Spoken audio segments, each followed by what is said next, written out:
Hi, it's me again with CorelDraw Tips and Tricks, and this is part 2 about rotating a 3D object. And I should have used this in the first video, but I get lazy sometime and just playing around with it.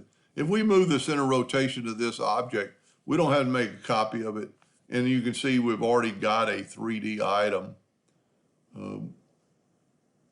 from the first video. But if we go to Windows and Dockers and go to Transform, yours might say transformation, and pick the rotation, go 10 degrees for 35 copies because we've already got one, and in one click of the button, you've got that rotation done.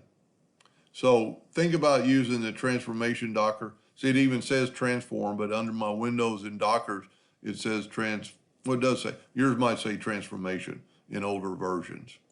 Very useful, very handy.